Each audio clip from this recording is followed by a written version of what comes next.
Әлемнің қай бөлігінде болмасын, аптаның қай күнінде болмасын, жаңалықтар немесе газет-журнал тақырыптары, кешкі жаңалықтар, әлеуметтік желілер легі жайлы ойланып көріңізші. Онда сіз нені көресіз? Мұндай тұрғыдан қарасақ, көбіміз жанжалдарды, озбырлықты, үкіметке деген сенімсіздікті, сенімге лайықты мекемелердің азғындалуын және соқыр нанымдардың адам айтқысыз көріністерін көреміз. Осының барлығы үмітті мардымсыз ресурсқа айналдыруда. Бахаилар үшін әлемді жаншып отырған ауыртпалық, қатар жүріп отыратын екі үдерістің әрекеттегі шынайы көрінісін айғақтайды.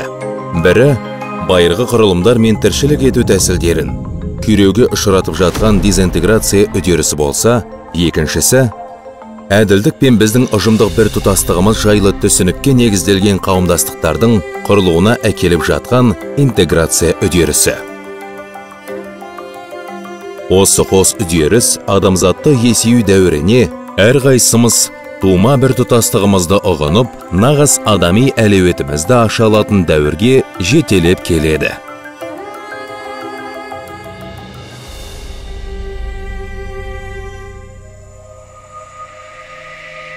Бахаи сенімі жер бетіндегі әр елде, өңірде және аумақта 8 миллионнан астам ізбасарлары бар дербес монотеистік дін. Осы адамзат жанұясы айрықша алуан түрлі әрі кең таралған бола тұра, Бахаи сенімінің негізін салушы Бахаулланың ілімдеріне деген махаббатының арқасында бірігіп отыр.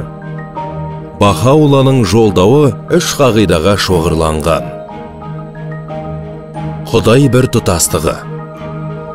Ғасырлар бойы әртүрлі өңірлер мен елдерде түрлі есімдермен аталса да, жалғыз жаратушы Құдай адамзатқа жөн сілтейді. Дін бір тұтастығы.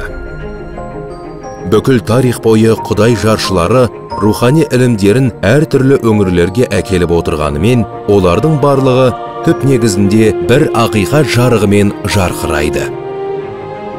Адамзат бір тұтастығы. Біз бәріміз бір адамзат жанұясының мүшелеріміз.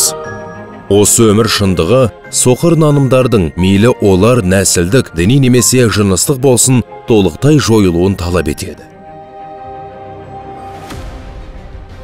Адамзат басына сын қатерлер үсті-үстіне толасып жатқан шақта, қоғамның әр алуан топтары ақиқатқа, әділдікке, теңдікке және бірлікке аңсарлықпен ұмтылуда.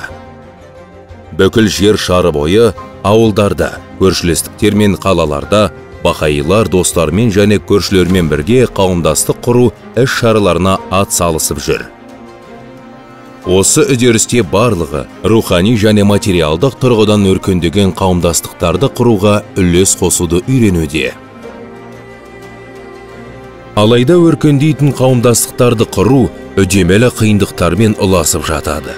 Олай болса, бірде-бір дін қызметкері жоқ әлемдік дін болып табылатын Бахаи сенімі қауымдастық істерін қалайша басқарады?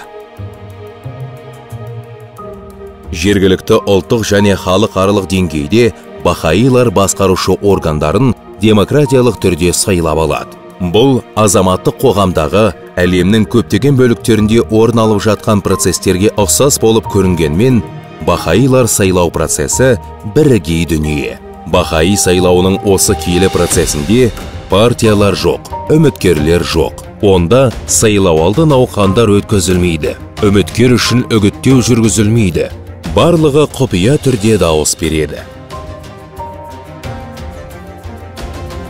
Сайлау процесі бөліп жаратушы да қиратушы болудың орнына өсіп келе жатқан қауымдастыққа кім ең жақсы түрде және риясыз қызмет ете алатынын дұғалық күйде ақылға салуға, жеке тұлғаларға мүмкіндік береді. Сенімнің әкімшілік органдарына қызмет ету үшін сайланған тұлға қоғамдық бастамалар негізінде қызмет етеді.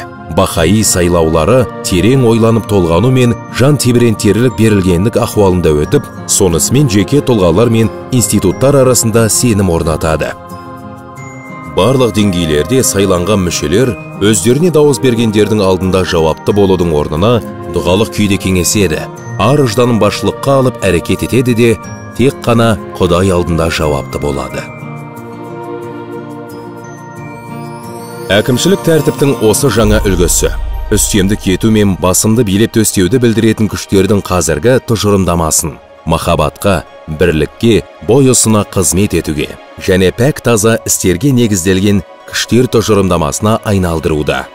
Жүректерді түрлендіретін, әлеуетті өрістететін шексіз күш, ол жай ғана басқаларды билеп төстеу емес, ол жүректерді ең жоғары әлеуетімізге сәйкестендіруге әкелетін ішкі өзгерістер күші.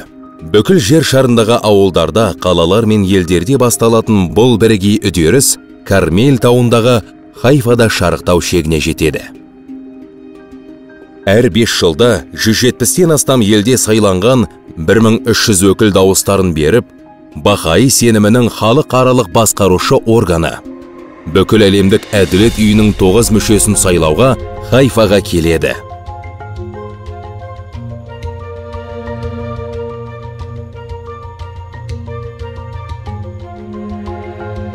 Бахаулланың бүкіл әлемдік әділет үйіне берген өкілеттігі кең ауқымды, және ол адамзаттың әл-ауқатына оң әсерін тигізу, білімді алға бастыру, бейбітшілікке қол жеткізу, жаһандық өркендеуді орнату мен адам абыройын қорғауды қамтиды. Билік немесе асқынған менмендікке байланысты болудың орнына Бахаи сайлауы ол жан тәнімен толық берілуге шақыру, жауапкершілікке шақыру, сенімділікке шақыру, кеңесуге шақыру, бойұсынған жолдастыққа шақыру, Құдай ісіне қызмет етуге шақыру, қызмет етуге шақыру.